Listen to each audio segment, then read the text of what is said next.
बोलो श्री कृष्ण कन्हैया लाल की जय। हे प्यारे धर्म प्रेमी सज्जनों, परात्पर पूर्ण ब्रह्म परमात्मा अक्षरातीत की असीम कृपा से मानव का तन प्राप्त होता है। ये मानव तन कितनी कठिन परिस्थिति, कितना कठिन तपस्या करने के बाद देवी देवताओं को भी नहीं मिलता है। इस मानव तन के बारे में गोस्वामी तुलसीदास जी वर्णन करते हैं।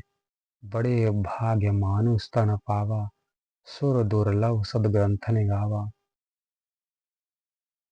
बड़े भाग से मानव का तन प्राप्त होता है। इस मानव तन की प्राप्ति के लिए बड़े बड़े देवी देवता, साधु महात्मा भी तरसते रहते हैं। इसलिए स्वर्ग के रहने वाले देवी देवता, तप लोग के रहने तपस्वी सिद्ध लोग यहाँ धरती पर रहने वाले इंसान मानव की महिमा को देख कर के खुद ललचाया करते हैं। काश मेरा भी ऐसा एक बार अवसर मिल जाए, मुझे भी मानव तन, मैं उस परमात्मा की प्राप्त कर लूं। और हमारे शास्त्र पुराणों में मानव तन कैसे मिलता है, इसके बारे में कहा गया है। जब पति पत्नी का आपस में मिलन होता है, संबंध होता है, तब उनके रजवीर से बैर के आकार का वहाँ पर जीव धीरे धीरे जब बड़ा होने लगता है, जब वही बड़ा होता है, तो जब उसको चेतनता आ जाती है, उसके अंदर भूख प्यास जब सताने लगती है, तब तो छटपटाता है।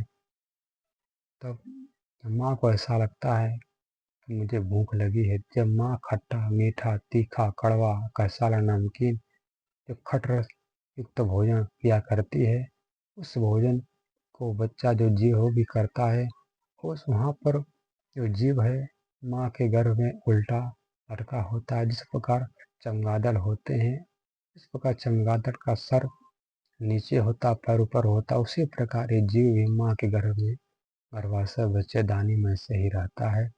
वहाँ पर 7 प्रकार के पन्नी में ये लिपटा रहता है और वहाँ पर नाना प्रकार के कीड़े उसको काट कर नोच कर खाते रहते हैं। वहाँ पर मल मूत्र की गंदगी नदी बहती रहती है।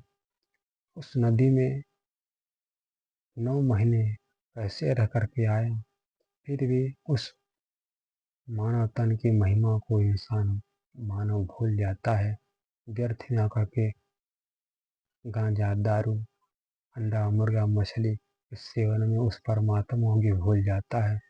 जब माँ के गर्भ में उस जीव को कीड़े नोच कर खाते हैं, तब जीव चिल्लाता है, प्रभु रक्षा करो। हाथ उठाकर कहता है, हे प्रभु मैं हूँ शरण में तेरी, हे संसार के रचैया, कश्ती मेरी लगा दे उस पार हे कन्हैया। हे प्रभु मेरी इस भटकती हुई नैया को पार करो। मेरा बार बार जन्म होता है, बार बार मरण होता है। तो परमात्मा कृष्ण जी कहते हैं कि तुमको मैंने 84 लाख योनियों में तुमको जन्म दिया, तुम हर बार कहते हो मैं आपके भक्ति करूंगा, पर तुम भक्ति करते नहीं हो। आप क्यों चिल्लाते हो? तो प्रभु आखिरी अवसर प्रदान करें। तब भगवान कहते हैं कि मैं आखिरी अवसर में तुमको मानव तन देता हूँ। यदि मानव तन प्राप्त करने के बाद भी तुम भजन भक्ति मेरी करके नहीं आओगे, तुम्हारा कौन सहायक होगा?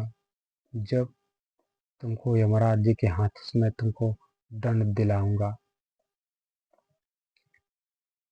तब जीव कहता, प्रभु मैं आपसे सौगंध खाकर शपथ खाकर कहता हूँ, मैं भजन भक्ति करके आऊँगा, आपके धाम की मैं यात्रा करूँगा, आपके तीर्थ में जाकर मैं परिक्रमा लगाऊंगा, कथा श्रवण करूँगा, अनाथ दीन दुखियों की सहाय करूँगा। फिर भी यहाँ माँ के गर्भ से बच्चे जैसे पैदा होता है, तो क्या कहता है, कहाँ कहाँ, मतलब वो बच्चा रोता नहीं, अपने माँ से दसों दिशाओं से, धरती से, आकाश से प्रश्न करता है कि माँ मैं कौन हूँ, कहाँ से आया हूँ। मेरे आत्मा का पति जो आपके घर में दर्शन देता था मुझको, वो कहाँ चला गया, इसलिए जीव रोता है। उस पर माँ क्या सोचती, मेरा बेटा, मेरा लाल, मेरा बाबू भूखा है। इस कारण से माँ दूध पिलाकर उस बच्चे को सुला देती है। जैसे बच्चा पुनः जगता है तो पुनः रोता है। जब तक उस प्रभु की याद आती रहती है तब तक रोता रहता है, कहाँ कहाँ करके। जब माँ अपना दूध पिलाते पिलाते उस बच्चे पर बस भूत कर लेती है, तब बच्चा, वो जीव, कहाँ कहाँ का रोना छोड़ करके माँ माँ, मम्मी मम्मी कहकर रोता है। इस कारण से जीव परमात्मा को भूल जाता है।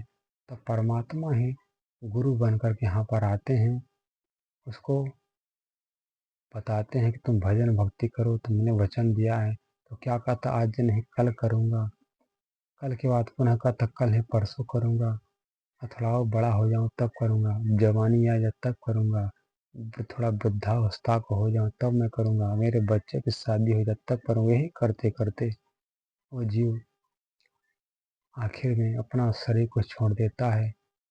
जब शरीर को छोड़ने के बाद यमराज के पास जाता है तो जिसको कोई कठिन यातना दिया जाता है, तब पता चलता है कि मानव कदर, मानव की महिमा क्या है।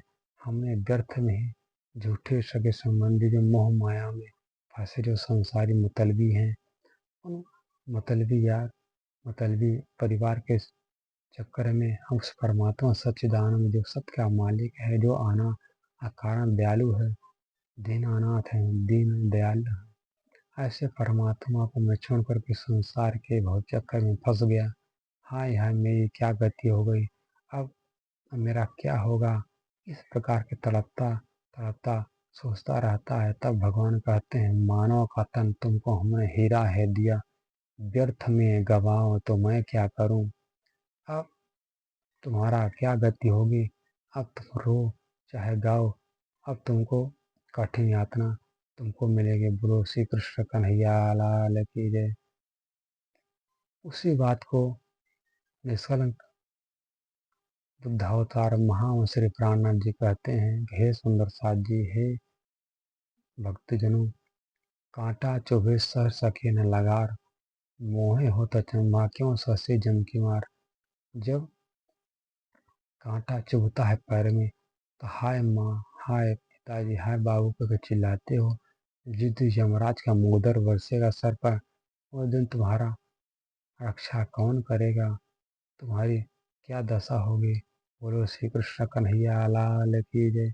इस कारण से हम सब भक्तों, हम सज्जियों का यही कर्तव्य होता है, अपने सदगुरु से पूछे, सदगुरु मेरी नैया कैसे पार होगी, मैं कौन से रास्ते से चलूं, उस परमात्मा का मैं भक्ति कर कैसे करूं।